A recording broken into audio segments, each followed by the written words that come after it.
Coming up next on the Jeff Crilley Show, we're going to talk to a success and performance coach who has a very simple philosophy: make employees so happy that they're more productive for the company. Her story, just ahead.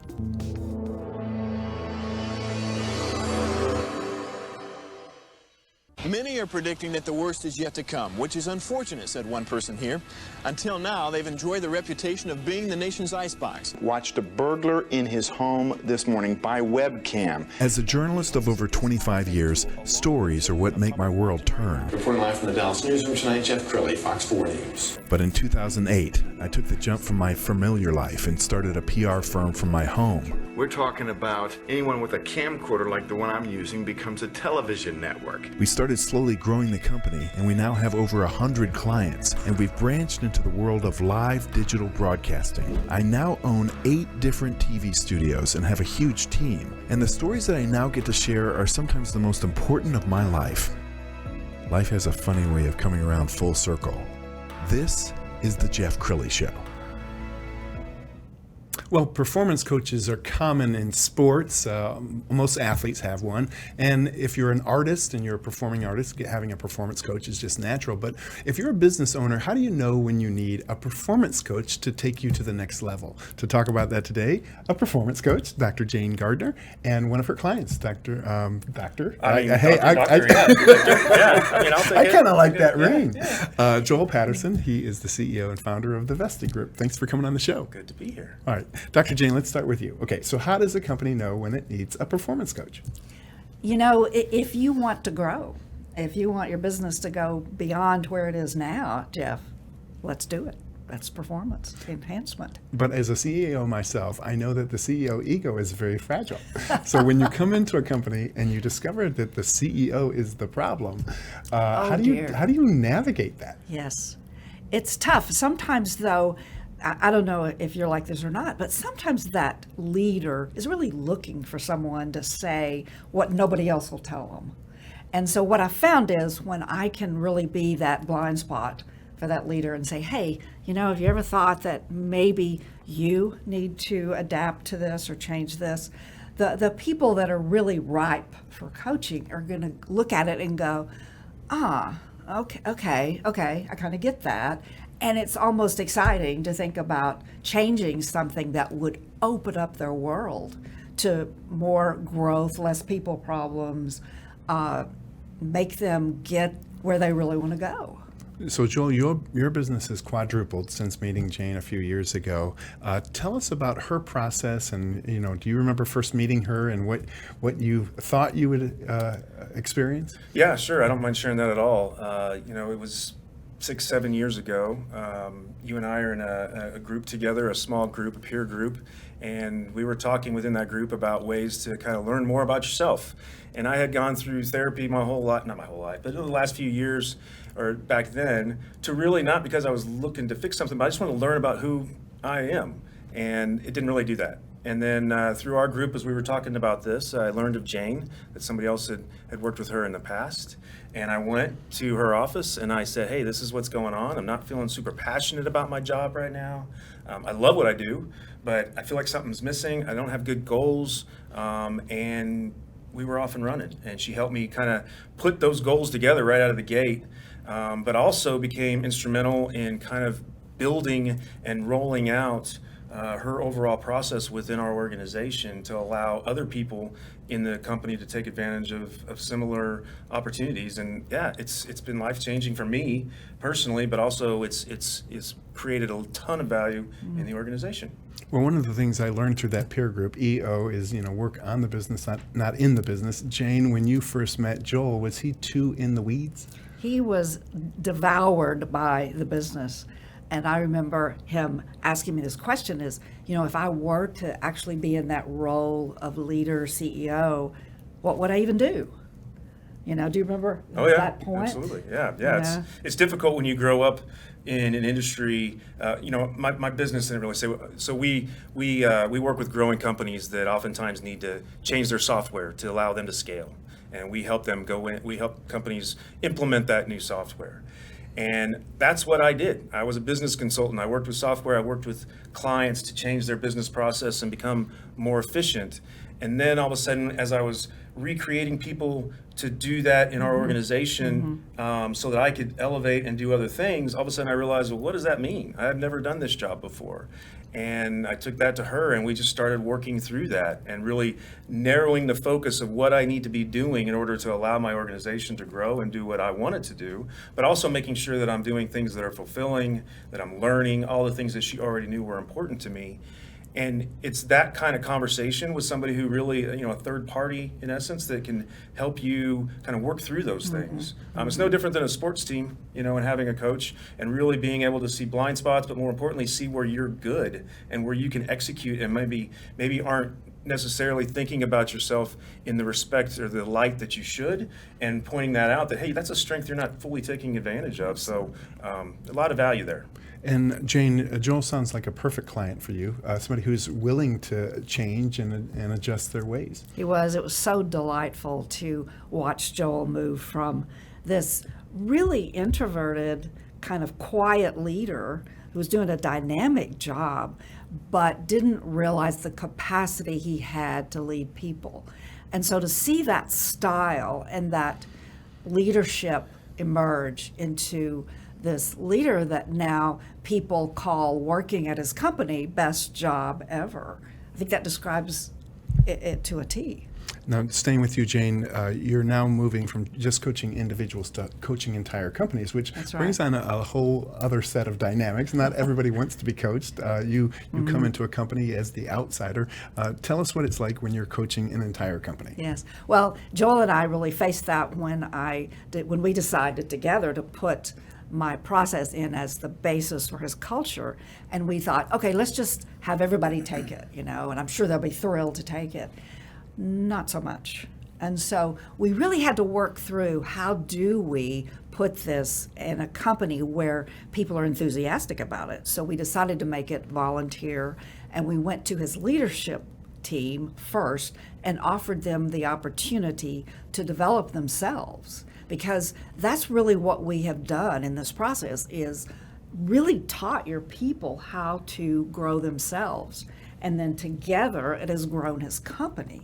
Yeah, I think it's important to identify what the process is, because we put a little bit of a different spin on it, but this is kind of what Jayne is doing with other companies. And sometimes it's hard to describe without sounding a little too out there. But what it really is about allowing people to learn more about who they are, through a very structured process, identifying the people, the experiences, the teachers, the whoever that really kind of made you into that person, recognizing that they probably had more influence than they should have on who you are, and identifying those things you need to leave behind.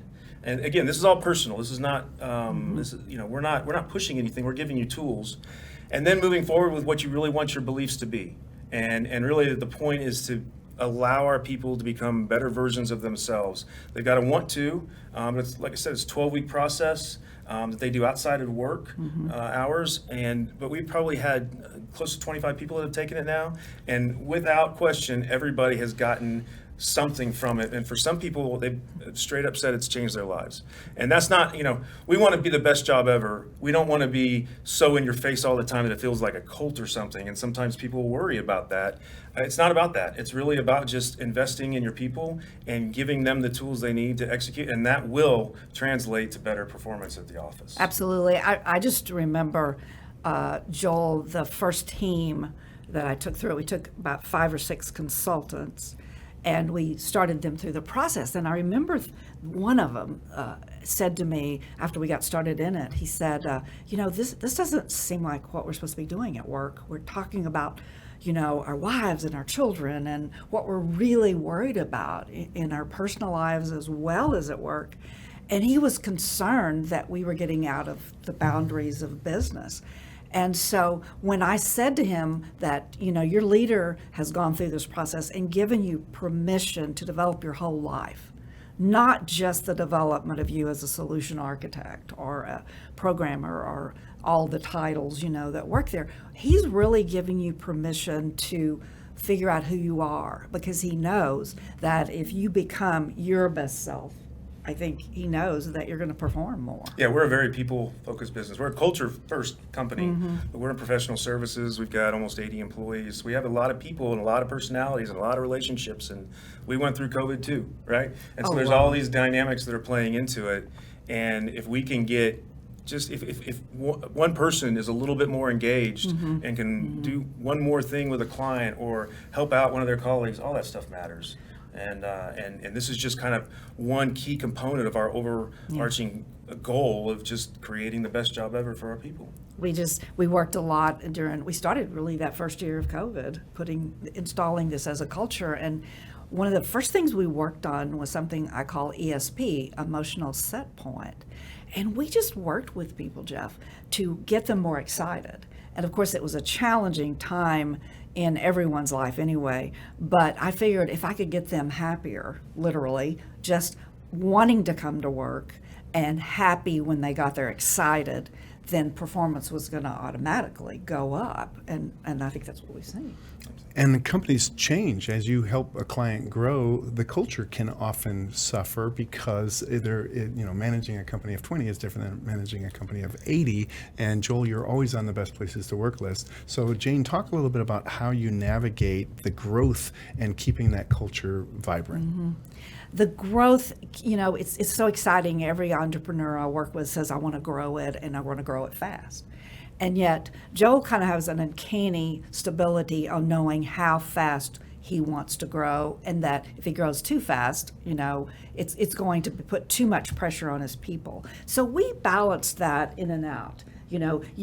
His sales team was one of the first teams I coached, and they just took off, lickety split, because we finally, got the right person as a leader, and all of a sudden we had all of this business coming in. Sure. Yeah. And so we had to decide, okay, now what do we do here? Because the part of the company that really pulls through on that, it was struggling. It was saying, well, wait, we can't pull all this off. I think it's consistency too. You bring the tools, and there's a lot that goes into it. It's never just one thing. It's like marketing, I feel like, you've got to be consistent about it, and you've got to do the small things really, really well, the boring things sometimes, and being intentional, whether it's a daily huddle or some kind of consistent check-in, but just continuing to let people know that you care about them. And it's not just because they work there. They're people, right? And you want what's best for them. I work with a lot of people I worked with for a decade, and that means something to me. That means more to me than, a point on the financial statement. And all of that is kind of part of how you build a culture. But one other thing that's come out of working with Jayne that I want to point out is that, so she's the one who actually pointed this out to me. There's a show called Billions on Showtime. And on that show, there's a character named Wendy who is at this hedge fund, their internal coach. Well, through working with Jayne, we now have our own internal coach in much that same role, where her job is to take people through the process, to assist with onboarding, to make sure that people are engaged and happy, and that they have somebody to communicate with when we need to follow up with something. That kind of information when you're in a people-focused business, where you can just early on find out if somebody needs something, is invaluable, especially in this labor market that we're in today. I just remember when we decided to install that culture, I knew I didn't want to be a permanent fixture in his company. I wanted to help him install a culture, and then train this coach that could follow up, and I could step out and he could own it and have a company that carries out what I had started and makes it a part of everyday life, where an employee knows they have someone there they can go talk to if they have a problem personally or in business. And as one of the things we did, developing a style of conflict, and we figured out, how do you conflict? And we helped some of his leaders disengaged from being too quiet, because some of them didn't want to speak up because they didn't want to upset anything. And so when we started getting more conflict or more discussion about things, that's when we saw the energy in his company just pop. And we've got some exciting news. You guys are working on a book together. Joel, tell us about the book. Yeah, it's really kind of a story going through what we did. There's a lot of similarities between our organization and the company. It's a business fiction and it's really about how you get, when you've got some issues within your culture, whether it's accountability or conflict, whatever it might be, how do you address those, and having a vehicle to do so, and not, not just that story, but also some takeaway value to make sure that you can review how your culture is performing in your organization, and whether or not something like this might be valuable to you. Yes, and Jayne, you've got an announcement. You're starting a podcast on our network. That's right. I'm so excited, Jeff, to be able to interview other entrepreneurs about how they have created best job ever in their company, because I've worked with so many people over the years that do this, that get their people so excited and have these great relationships. And yet it's tricky. I don't think every leader knows quite how to do that. So I'm eager to share that information with everyone. I'm going to end with a question that I'd like you both to weigh in on, because I think we're witnessing a great experiment in leadership, and it's Elon Musk and Twitter. The company was bloated. It's become clear that there was too many employees, but he's coming in like a bull in a china shop. Jayne, you first. What do you think if Elon was your client? What would you be telling him? Well, I want to look at it a little differently, because I've worked with Joel some, and sometimes making hard decisions makes you look bad to people. So I'm not sure how he looks to his inner group of leaders. That's what's important. But how the outside views him, if we're a little critical of him, I'm not sure that he isn't going in and really going to start something phenomenal. I'm waiting to see. But I do know that it is difficult to cross people and to go in and set new rules and change things up. And a lot of times when someone does that, it comes out to be a very provocative win in the long run. So I'm kind of holding judgment back. It seems to be that he's mistreating his people. I'm not sure. Yeah. Joel? I mean, I think it's a fabulous case study, and I love watching him. He's doing everything pretty much that I've personally tried not to do over the last decade, but he's the richest man on earth, right? So I don't know. I wouldn't want to work for him, but I really do. I respect his commitment to kind of the insanity sometimes, but I also think there is a method to his madness. I mean, like at Twitter, he way overpaid for it, so why not just slash as much as you can and bring that company back to something different. Whether it'll work or not, we'll see, but he's got enough liquidity, I assume, to be able to keep that thing afloat for quite a while. But I wouldn't want to work for him. I like seeing what he's doing. I love his moonshots. I mean, the guy's they're all over the place, right? I mean, everything that he does is a moonshot. So I applaud him. But Twitter's not going anywhere, I don't believe. But it's gonna be a much different place. And I guess the final thing is, how does he have time? How does he have time to be CEO of these companies? There's just no way. And sometimes maybe his chaos is really just a distraction, so that whoever his internal kind of circle of trust is that's doing the real work can do their thing. And he just keeps everybody looking at him. Maybe, I don't know. Yeah, well, and if he sees this, I would tell him. Oh, he will see this, no doubt about it. Jim Crilley, come on now. Well, but I remember working with you on this very issue of make sure you're working in your strengths, because creativity seems to be his strength. Maybe people management isn't. And hire people to do those things that you don't really do well, and stay with what you do well. You're visionary. Yeah, you can't be that without being a little weird, right? You have to be a little off. His EQ is clearly not high, right? But he does other things. Well, and I think about if you're a star football player, sometimes you want to work for that coach who's just tough. Yeah, That's no right. doubt. Oh yeah, people roll up their sleeves and get inspired by that. No doubt about it. And you think about it, that core group that stayed, they're going to be bonded. I mean, they're going to have very much a bunker mentality, because they just went through the storm publicly, right? And they're still there. Yeah. So you can definitely make a case that they're going to come back stronger. Now, what the culture was truly like there internally beforehand will play a lot into that. But again, it'll be an interesting test case. Yeah. All right, Jayne, we'll give you the final word. Well, I think maybe he had to clean house. And I really think accountability is so important that his brusque style may not suit well with looking outwardly in. However, he may motivate his people to really perform. And that's what I'm all about, is how do you get your people to perform at their highest level? Outstanding. You've been an amazing guest. Thanks for coming on the show. We're going to end with Dr. Jayne's website, which is very simple, drjaynegardner.com. Thanks for coming on the show. Thank you, Jeff. Enjoyed it. That's it for now. We'll see you next time.